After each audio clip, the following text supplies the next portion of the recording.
من الشیطان الرجیم بسم اللہ الرحمن الرحیم ربی اشرح لی صدری ویسر لی امری ربی زدنی علما۔ السلام علیکم، میں عثمان امجد خان پروگرام قصاص الحق کے ساتھ حاضر ہوا ہوں۔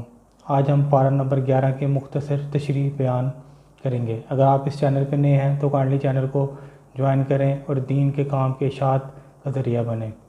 اب ہم چلتے ہیں پارہ نمبر 11 کے مختلف تشریح کی طرف۔ اس پارہ میں ہم جس صورت کا ذکر کریں گے اس میں سورۃ توبہ جو آلریڈی چل رہی ہے، جس کا ویڈیو میں بھی ذکر ہو چکا ہے، اس کے علاوہ سورۃ یونس اس میں ہے، جس میں حضرت یونس علیہ السلام کا تذکرہ ہے۔ بنی اسرائیل سے ان کا تعلق تھا، عراق کے ارد گرد کے علاقے میں ان کو مبعوث فرمایا گیا تھا۔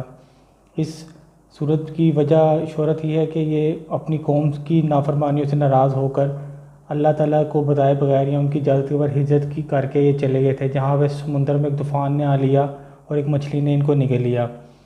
مچھلی کے نگلنے کے بعد انہوں نے استغفار کیا، جس کے بعد ان کو اللہ تعالیٰ کی طرف سے توبہ اور نجات ملی اور مچھلی نے ان کو باہر نگل دیا اور یہ ان کی توبہ قبول ہوئی۔ اسی صورت کے اندر ایک عظیم آیت کریمہ، اس کو اسم اعظم بھی مانا جاتا ہے، لا الہ الا انت سبحانک انی کنت من الظالمین کا بھی ذکر ہے۔ ہم چلتے ہیں پارہ کی مختلف خصوصی پوائنٹس کی طرف۔ اس میں منافقین کا ذکر کیا گیا ہے کہ قابل قبول نہیں کہ جہاد میں شرکت نہ کریں، صرف بہانے کریں اور حقیقی عذر ان کے پاس نہ ہو۔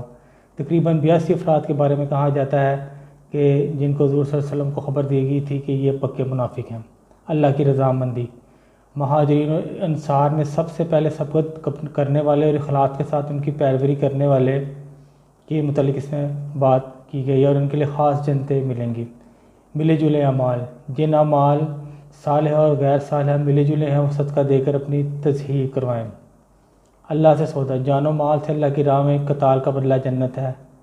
ہم و خالص مومن، توبہ کرنے والے، عبادت کرنے والے، اللہ کی تعریف کرنے والے، روزہ رکھنے والے، سیاحت کرنے والے، رکوع و سجود کرنے والے، نیکی کا حکم دینے والے، برائی سے روکنے والے، حدود اللہ کی حفاظت کرنے والے اس میں شامل ہیں۔ رمضان کا مہینہ آلریڈی چل رہا ہے، ایک اشرہ ختم ہو چکا ہے اور ہمیں چاہیے زیادہ سے زیادہ ان اعمال پہ ہم عمل کریں اور اللہ کے خاص مومن بندوں میں شامل ہوں۔ 3 صحابہ سستی دکھانے پر معاشرتی طور پہ اللہ تعالیٰ نے ان کی گرفت کی اور 50 دن کے بعد ان کی توبہ قبول ہوئی۔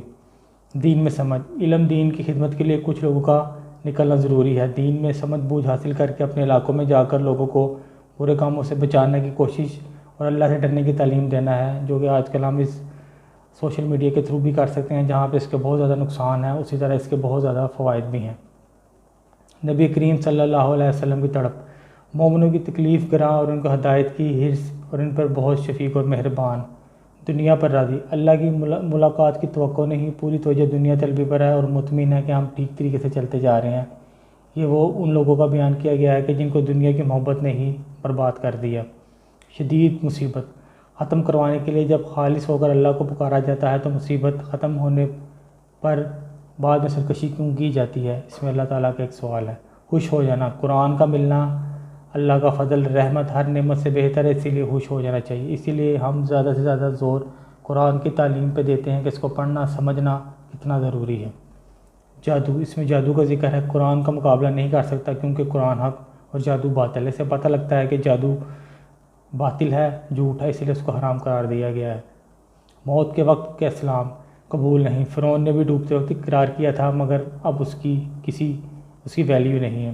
قوم نوح، اپنی نبی کو جھٹلایا، اللہ نے ان کو ڈبو دیا اور نوح اور ان کے ساتھیوں کو بچا لیا۔ شکی لوگ، خاص ہو کر اللہ کی عبادت پر جمے رہو، دین میں شک کرنے والوں کی پرواہ نہ کرو۔ حق آ گیا، قبول کرنے والے کے لیے اپنا فائدہ ہے اور بھٹک جانے والے کے لیے اپنا نقصان ہے۔ مسجد کی بنیاد ذریعہ تقویٰ، صرف اللہ کے لیے، رضا کی مسجد بنائے تو اجر ملے گا۔ اخلاص کے بغیر کوئی بھی عمل قبول نہیں ہوتا، سوا مسجد بنا لو یا کوئی بھی نیک کام کر لو بڑے سے بڑا۔ اللہ پہ بھروسہ، اس میں اللہ تعالیٰ نے بھروسہ کرنے کا حکم دیا اور ایک بڑی عظیم دعا جو تمام نبیوں نے، بزرگان دین نے، علماء نے، لوگوں نے پڑھی، اور اس میں یہ ایک ایسا وظیفہ ہے کہ جو مصیبت سے نکالنے کا اس میں ہر حال میں حل موجود ہے۔ حسبی اللہ لا الہ الا هو علیہ توکلت وہو رب العرش العظیم۔ جو شخص اس کو پڑھ لیتا ہے صبح شام 7 دفعہ، اللہ تعالیٰ اس کا ذمہ اٹھا لیتے ہیں، تمام تکلیفوں سے اس کو بری کر دیتے ہیں۔ سفارشی، اللہ کے ہاں ایسے کسی سفارشی کا وجود نہیں جسے نفع و نقصان کا مرکز سمجھ کر دعائیں کی جا رہی ہوں سوائے اللہ تعالیٰ کی ذات کے۔ شفا، قرآن تمام بیماریوں کے لیے شفا ہے، اسی لیے کتاب اللہ سے علاج کرو۔ قرآن روحانی، جسمانی، ہر قسم کی بیماریوں کا علاج ہے۔ اس کو توکل کے ساتھ، یقین کے ساتھ پڑھا جائے، ہماری روحانی بیماریاں، ہماری دل کی بیماریاں اور ہماری تمام جسمانی بیماریوں کا مسئلہ و مسائل کا اس کے اندر حل موجود ہے۔ اولیاء اللہ، اللہ کی خطاب، اللہ کی خاطر ایک دوسرے سے محبت کرنے والے، خوف و غم سے بے نیاز لوگ، یہ اولیاء اللہ کی اللہ نے تعریف بیان کی ہے۔ گھروں میں مساجد، پابندی کے حالات میں ہی مساجد بنا کر نماز پڑھو۔ گھروں کو نماز کسی حال میں چھوڑنا نہیں، جیسے آج کل کا موجودہ ٹائم چل رہا ہے، کرونا کے وائرس کی وجہ سے حکومت بھی بار بار یہ بات کر رہی ہے کہ اپنے گھروں کو آباد کرو۔ یہ قرآن میں بھی اس چیز کا ذکر آ چکا ہے کہ پابندی کے حالات ہوں تو گھروں کو مسجدوں بناؤ، اس میں نماز پڑھو، نماز کو کسی حال میں نہ چھوڑو۔ نشان عبرت، فرعون کے بدن کو بچا کر بعد میں آنے والی قوموں کے لیے، لوگوں کے لیے، زمانوں کے لیے عبرت کا نشان بنا دیا۔ قوم یونس، اس میں قوم یونس کا ذکر کیا گیا ہے کہ عذاب آتے ہی اپنی غلطی کا احساس ان کو ہوا تو ایمان لے آئی تو اللہ کا عذاب ٹال گیا۔ نفع نقصان، اللہ کے علاوہ کوئی بھی نفع نقصان نہیں دے سکتا، اسی لیے کسی اور سے دعا کرنے کی، کروانے کی ضرورت نہیں۔ ہمیں اپنی تمام مصیبتیں، پریشانی اللہ کے سامنے رکھنی چاہیے، اللہ سے ہی اس کا حل مانگنا چاہیے۔